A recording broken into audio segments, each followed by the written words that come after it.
Bonjour tout le monde, bienvenue sur la chaîne JS Tech. Aujourd'hui, je vous présente le CR Scan Ferret qui m'a été envoyé gratuitement par la compagnie TomTop. Donc, merci beaucoup à TomTop de me faire parvenir ce produit dans le but de vous le présenter. Alors, c'est quoi ça, un CR Scan Ferret? C'est simple. C'est un scanner 3D. Alors, il est intéressant parce qu'il arrive avec tout le kit complet, la base, toute la poignée pour le tenir. Donc, on peut scanner à main levée. Alors, beau petit système, bien conçu et le prix est très intéressant pour un scanner de cette gamme.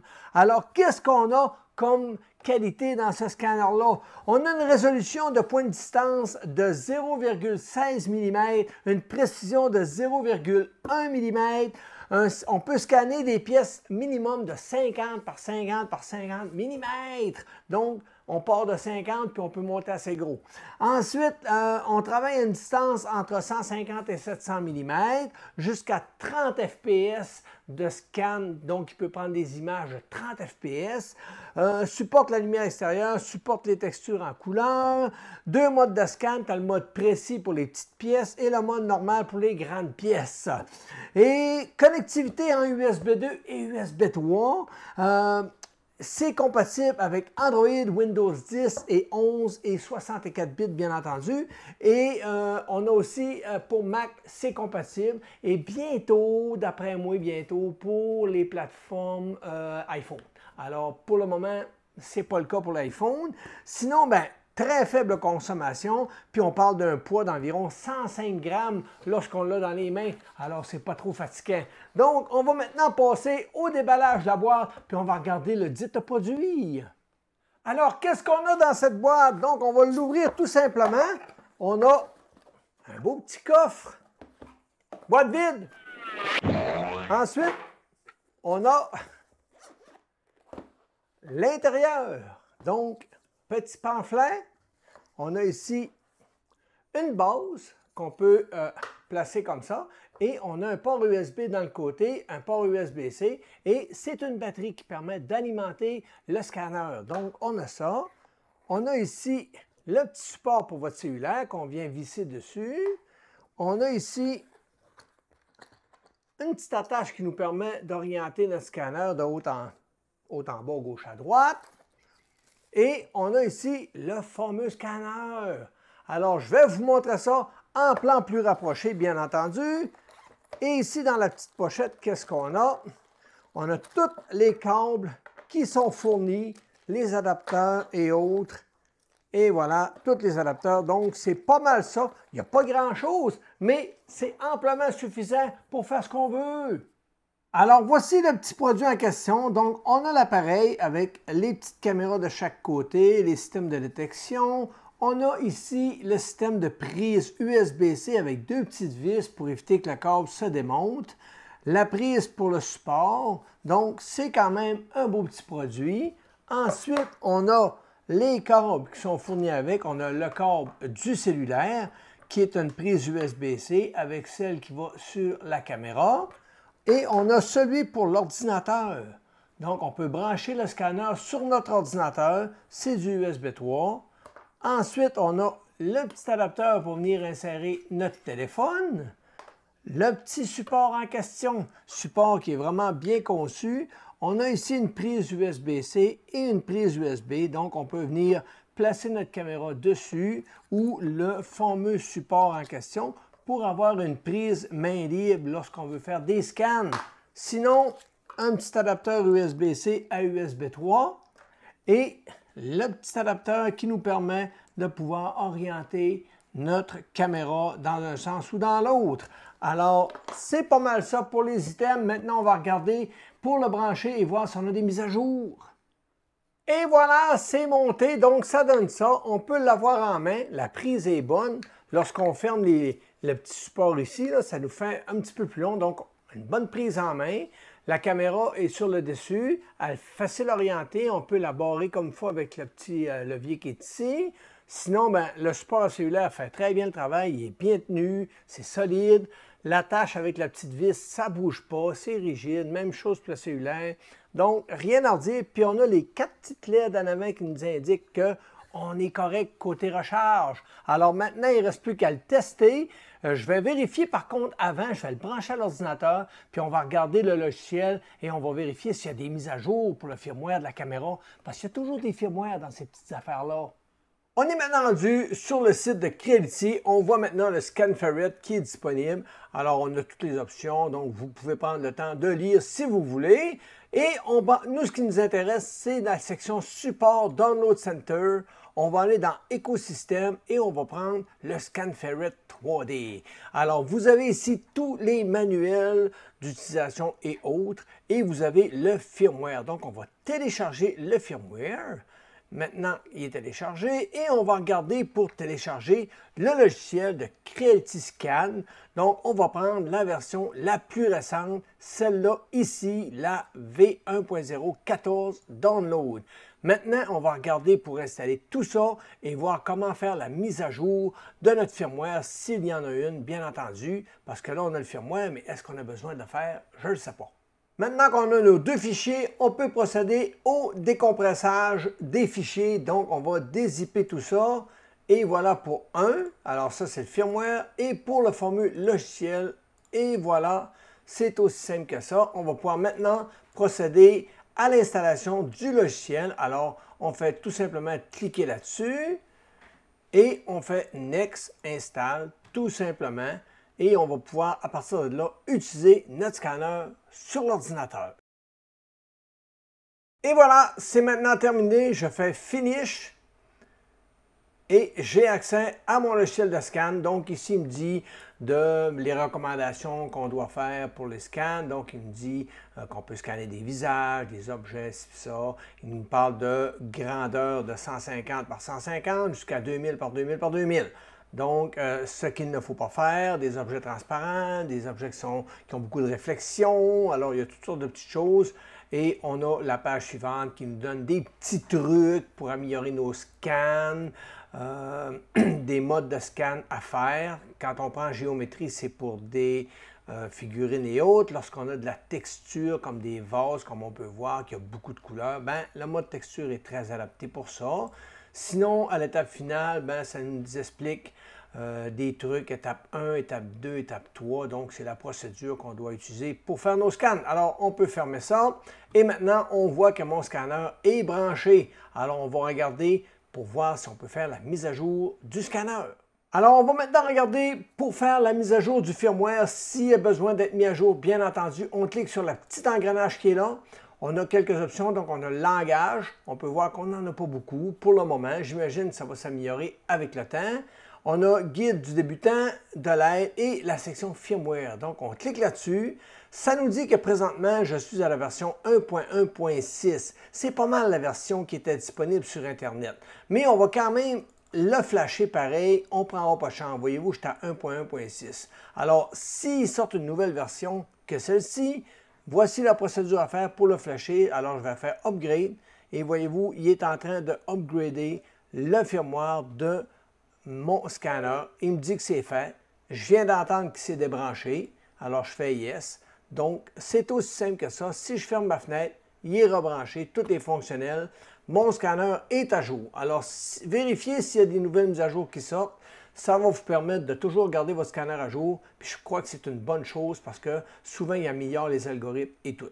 On va maintenant regarder l'interface de notre logiciel Creality Scan. Donc, c'est simple. Lorsque vous branchez votre scanner et qu'il est fonctionnel, il apparaît un petit crochet vert. Aussi simple que ça. Et il va même vous montrer une petite image de votre scanner. Donc, si vous branchez un autre modèle, ça va être une autre image. Ensuite, vous avez un petit onglet Facebook. Si vous cliquez dessus, ça vous amène sur des groupes Facebook qui parlent du scanner. Et vous avez l'onglet Download qui vous amène à la petite page où on était tout à l'heure pour le firmware et le logiciel. Et vous avez des tutos pour vous aider à bien faire vos scans. Sinon, ben, on a un bouton scan, c'est tout. On clique dessus. Alors, on s'en va dans le nom Scan. Donc, on peut changer le nom, écrire autre chose. On peut lui donner un autre dossier pour placer nos projets. Ici, c'est l'objet qu'on scanne. Donc, qu'est-ce qu'on va scanner? Est-ce que c'est une petite pièce, un visage ou un corps humain? Alors, pour ma part, c'est une pièce. Maintenant, est-ce que c'est une grosse pièce qui a 500 à 2000 ou médium 250 à 500 ou petite 150 à 250? Donc, pour ma part, c'est petite. Alors, vous comprenez que je suis plus petit que 150, mais ça devrait faire quand même. Alors, dans les fonctionnalités, on a géométrie et texturée. Donc, pour ma part, ça va être géométrie. Ensuite, je vais demander d'être en haute qualité. En couleur, je pourrais lui dire aucune couleur. Et avec un plateau tournant, alors je vais faire nouveau scan. Maintenant, on a notre interface ici. On a une belle option qui est l'option image réelle. Donc, on voit la pièce parfaitement. Donc, on vient la centrer au milieu de notre carré ici. Ici en bas, on voit ce que le scanner voit.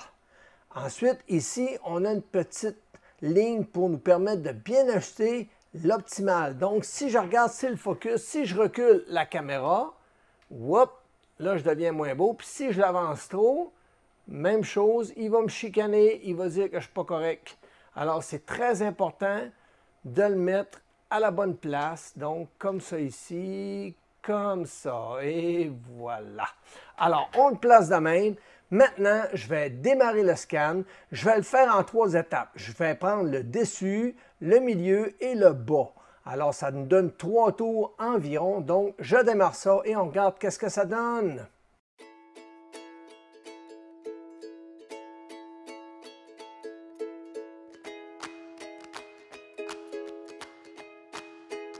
Et voilà, j'ai terminé. Je vais faire une pause.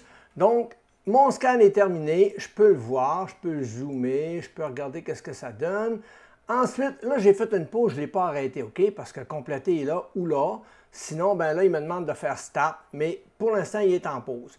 Je pourrais ici décocher l'auto-exposure et l'ajuster manuellement pour aller chercher moins de lumière ou plus de lumière. C'est à moi de voir selon ma pièce que je scanne. Présentement, en mode pause, je ne vois pas les différences. Il faut le faire vraiment au début du scan. Même chose pour l'exposition, donc je pourrais l'ajuster différemment. Je vous dirais que le mode automatique travaille très bien. L'important, c'est ça ici. Maintenant, j'ai terminé, je vais faire compléter. Il me dit, es-tu sûr d'avoir fini? Oui.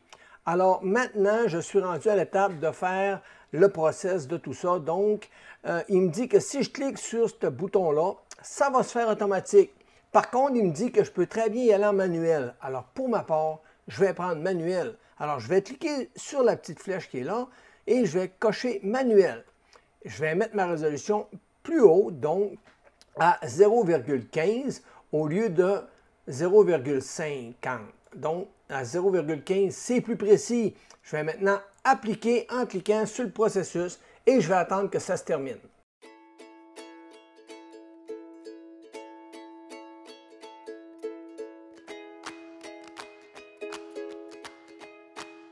Et voilà, on a maintenant terminé l'optimisation. Donc, on voit qu'on a des petits trous. Ça, c'est pas trop pire. Ça devrait bien se réparer. Par contre, on voit ici que mon plateau est apparu à quelques endroits. Donc, je vais tout simplement éliminer le plateau. Pour ça, vous avez ici le lasso. Il faut tenir la touche CTRL enfoncée. Si vous appuyez sur CTRL, voyez-vous, le curseur se transforme. Alors, je peux très bien arriver et entourer une partie que je ne veux plus avoir. Et quand je le lâche, normalement, il devrait... C'est-tu CTRL? C'est Alter? Non, c'est bien CTRL. C'est Shift. Je me suis trompé. Alors, vous appuyez sur Shift et vous cliquez sur la poubelle. Donc, on tourne. Et voilà. Donc, on appuie sur Shift et on tourne. Alors, si j'appuie sur CTRL, ça désélectionne. C'était ça mon erreur. Désolé.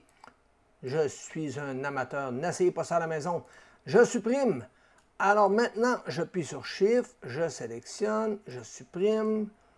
Voyez-vous, ça permet de nettoyer son dessin, son scan, proprement et d'avoir tout ce qu'on a besoin d'avoir. Donc, c'est tout simplement génial. Et voilà. Et voilà, donc pour ma part, ça me convient. Maintenant, je vais aller à l'option ici, qui est l'option de Mesh. Donc, ça va réparer mes facettes et ça va aussi, on va en mettre plus pour que plus il y a de facettes, plus c'est propre, plus c'est beau à l'impression aussi, là. Donc, je vais y aller à 250 000. Le noise, ça, c'est pour enlever les... Comme les parasites, je vous dirais. Je ne l'ai pas trop testé, là, vous le verrez, vous le testerez vous-même. Sinon, Fill All, c'est pour remplir les trous et fermer les sections qui sont ouvertes. Alors, je vais tout simplement appuyer dessus et on va attendre que le travail se fasse.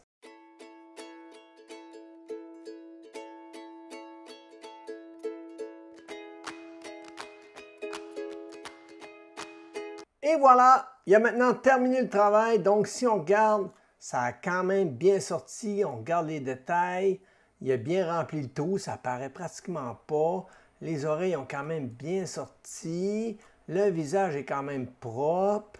Il a rempli des petits trous ici. Ça, c'est parce que j'avais beaucoup d'ombrage. Si ça m'aurait pris une lumière mieux adaptée, parce que si on regarde ici, voyez-vous, il a rempli des trous. Donc, c'est une question d'éclairage. Alors, mon éclairage n'était peut-être pas vraiment bien adapté pour ça. Sinon, si on regarde en arrière, c'est parfait. Puis regardez, on voit même les lignes de mon filament. Alors, on voit les couches du filament. Donc, c'est quand même propre. Alors, assez surpris de la qualité des scans. Ici, on voit qu'il a fait aussi un peu de remplissage. Ça manque un petit peu d'amour à certaines places. Donc, un bon éclairage et une certaine couleur de pièce aussi peut faire que votre scan va être meilleur. Alors, pour ma part, pour le système de logiciel de scan, ça fonctionne assez bien, c'est très facile. On a ici le color mapping. Si j'appuie dessus, il va faire un calcul et il va m'afficher la couleur de la pièce que lui a vue. Alors, on va regarder qu'est-ce que ça donne.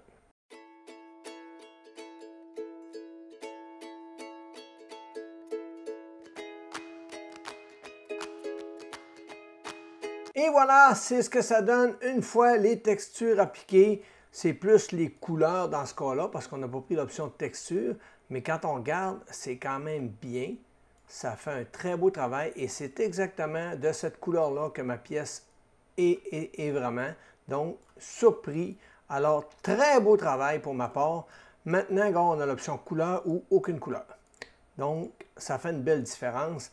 Alors, c'est pas mal ça pour le logiciel. Maintenant, quand on a terminé notre scan et qu'il nous convient, soit on l'enregistre ou soit on recommence si on n'est pas satisfait. Alors, pour ma part, je vais l'exporter. Alors, il me demande où est-ce que je veux l'avoir. Je vais le placer là. Je vais lui donner un nom. Je vais l'appeler Yoda, tout simplement.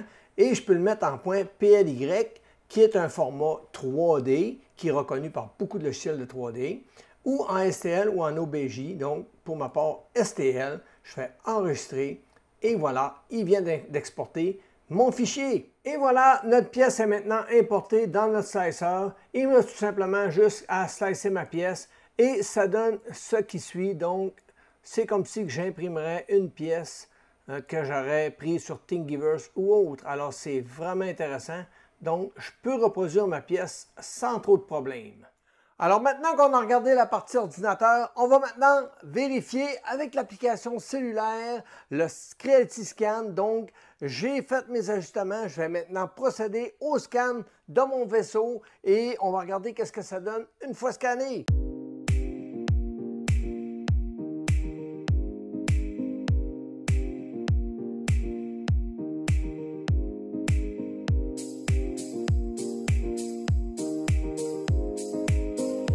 Et voilà, j'ai maintenant terminé mon scan. Je vais maintenant appuyer sur Next. Je vais faire appliquer les process et on va regarder qu'est-ce que ça donne à l'écran. Voici maintenant le scan que j'ai fait du vaisseau. Alors, ça a quand même très bien sorti. Je vois des reflets de lumière. Donc, ma lumière n'est pas parfaite ici. On voit les bandes noires. Ça, c'est des reflets de ma lumière. Sinon, il me manque des parties en haut. Je n'ai pas bien fait mon scan, mais il y a quand même beaucoup de détails. Disons qu'avec un meilleur ajustement, je devrais être capable, puis même en mesure de faire de quoi de supérieur. Pour le moment, ça donne une bonne idée de ce que le scanner peut faire.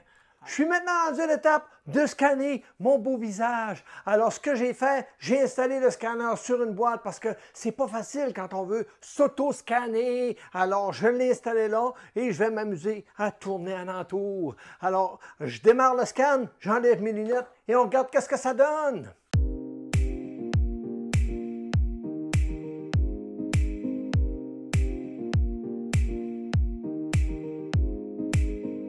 Et voilà! Le scan est terminé. Je vais vous montrer qu'est-ce que ça donne à l'écran.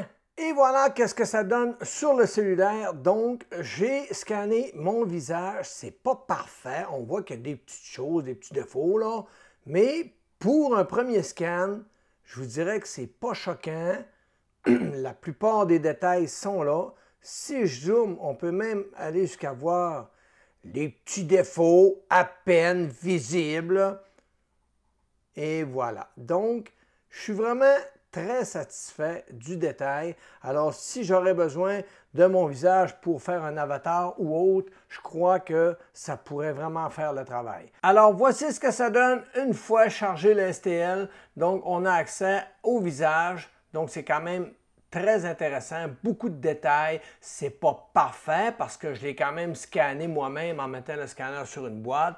Idéalement, il aurait fallu être deux, quelqu'un qui scanne mon visage pour moi. Puis là, je pense que j'aurais été capable d'avoir de meilleurs résultats. Mais sinon, pour les personnes qui voudraient utiliser leur visage pour modéliser des choses dans un logiciel de modélisation 3D, exemple, installer des lunettes, faire un masque ou un chapeau, n'importe quoi, bien, je pense que ça vous donne une très bonne base, puis les dimensions sont exactes. Alors, c'est vraiment intéressant. On va maintenant regarder le mode texture. Alors, je vais scanner sa vase, puis on va voir si ça sort bien avec les textures toutes. Donc, je fais le scan et on regarde à l'ordinateur après qu'est-ce que ça donne.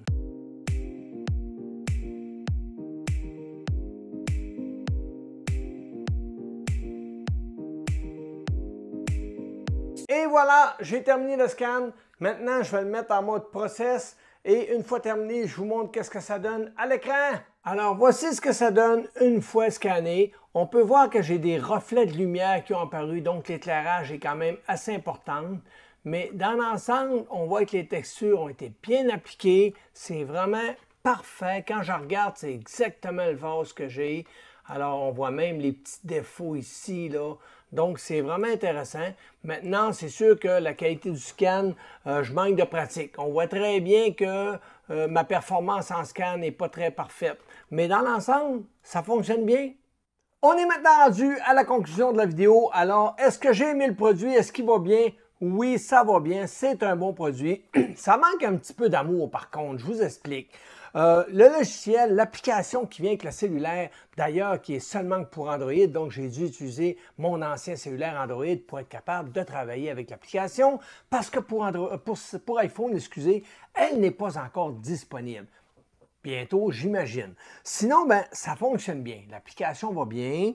Par contre, ils ont mis le petit bouton Home pour revenir en arrière ou ma caméra FaceTime. Alors, lorsque je veux revenir en arrière, la petite maison est directement sur la caméra de mon Samsung. C'était pas pratique. Je devais gosser un petit peu après là, pour en venir à bout. Donc, petite lacune pour ça, sinon, ça va bien dans l'ensemble. Ensuite, l'application ne bug pas. C'est stable, mais il faut comprendre que lorsqu'on utilise notre cellulaire et la caméra en main levée, ben c'est pas pour scanner des petites pièces de même, OK? On s'entend, c'est vraiment pour scanner des pièces plus grosses, des personnes, une voiture, des choses de même. Là. On veut scanner des pièces qui sont plus grosses, qui sont plus à distance. Si vous avez des pièces à scanner ici, puis que c'est pas tellement gros, je vous dirais d'utiliser un plateau tournant. C'est pas mal mieux. Vous placez votre pièce sur le plateau, vous le démarrez, vous mettez votre scan ici, vous l'ajustez pour avoir un focus parfait. Vous démarrez ça et ça va bien. Les scans sortent quand même assez bien. Maintenant, ce qu'il faut comprendre aussi, il y a une partie mécanique puis une partie logicielle. La caméra, c'est la partie mécanique. Donc, on a besoin d'avoir une bonne caméra avec des bons capteurs, mais on a aussi besoin d'une bonne application et d'un bon logiciel sur ordinateur. Je vous dirais que côté application, c'est pas mauvais, manque un petit peu d'amour. Je pense que l'algorithme pourrait être revu un peu et amélioré. Sinon, pour l'application logiciel, ordinateur, c'est similaire, mais ça va quand même mieux à l'ordinateur. J'ai vu une belle amélioration à l'interface ordinateur. Maintenant, la batterie intégrée ici alimente la caméra sans aucun problème. C'est durable dans le temps. Je n'ai pas eu de problème. Je n'ai même pas eu besoin de la recharger avec tous les scans que j'ai faits. Par contre, ça n'alimente pas le cellulaire. Alors, vous allez devoir vous assurer d'avoir quelque chose pour alimenter votre cellulaire parce que j'ai été obligé de la recharger au moins 3 fois. Donc, ça consomme beaucoup d'énergie. C'est très énergivore côté cellulaire. C'est normal. Quand on fait du 3D, ça demande beaucoup sur le processeur du téléphone. Et c'est pas anormal. Sinon, ben, la caméra arrive dans un beau petit pack, une belle petite valise qu'on peut transporter. J'ai rien à redire côté matériel, tout va bien. Côté application ordinateur, ça a bien été. J'ai pas eu trop de problèmes avec mes scans. J'ai dû les refaire à 2-3 reprises. C'est pas anormal. Il y a une prise en main qui doit être apprise avec, je vous dirais, c'est l'expérience. Il faut juste prendre le scanner, travailler avec, l'utiliser. Puis plus on l'utilise, plus on comprend, puis plus on vient qu'on a l'habilité pour le faire bien fonctionner. Donc, c'est une prise en main qui n'est pas anormale, mais normale. Ensuite, j'ai scanné quelques pièces, je vous les ai montrées d'ailleurs dans la vidéo. C'est sûr que ce n'est pas parfait. OK? On voit que ça manque un peu de peaufinement, mais ce n'est pas anormal. Écoute, on a un scanner qui est quand même qui a un certain prix, qui n'est pas exorbitant dans son prix. Si on veut vraiment acheter un scanner dans le but de scanner une pièce, de la reproduire parfaitement et de l'imprimer, d'avoir une copie conforme, écoutez, même dans des prix qui coûtent très cher, vous allez encore avoir de l'ouvrage à faire dessus. Ce n'est pas anormal. Un scanner, c'est pas vraiment... Ben, oui, c'est conçu pour ça, mais ça a beaucoup d'autres utilités, dans le sens que, admettons, vous avez une pièce à faire sur votre voiture. Ben, c'est pas facile de prendre votre voiture puis de l'amener ici dans votre chambre puis être capable de bien mesurer toutes vos choses. Alors, idéalement, ben, tu prends le scanner, tu t'en vas dans ta voiture, tu scannes la partie que tu aimerais modéliser et à partir de là, tu l'amènes dans ton logiciel de modélisation 3D et tu modélises ta pièce puis tu vérifies si tout ça semble bien. Donc, moins de risque d'erreur. Puis les scans sont quand même à une reproduction à l'échelle presque parfaite, je vous dirais. C'est vraiment à sa 0.1 millimètre. C'est vraiment bien. Ensuite, quoi dire de plus? J'ai scanné mon visage. Alors, si vous voulez avoir le STL, ça va être disponible. Je pense qu'il y a de l'argent à faire avec ça. Fait, je vais le mettre avec un montant de je pense, 5 $ pour chaque XTL vendu. Ça va permettre d'améliorer la chaîne. Non, je ne vous le donnerai pas, le STL. Tu ne veux pas avoir un visage de JSTech chez vous. Tu veux pas ça. Ensuite, c'est pas mal ça qui m'a fait la vidéo. Alors, si le produit vous intéresse, je vais vous mettre les liens dans la description. Alors, merci aussi à TomTop de m'avoir fait parvenir le produit et de m'avoir permis de vous le présenter. Alors, en espérant que vous avez aimé la vidéo, si vous avez aimé la vidéo, ben, n'oubliez pas, un petit pouce en l'air, abonnez-vous à la chaîne, très important, et la petite cloche, ça vous avertit si je sors des nouvelles vidéos, et laissez-moi des commentaires, je réponds à tout le monde. Merci tout le monde, à la prochaine, bye bye.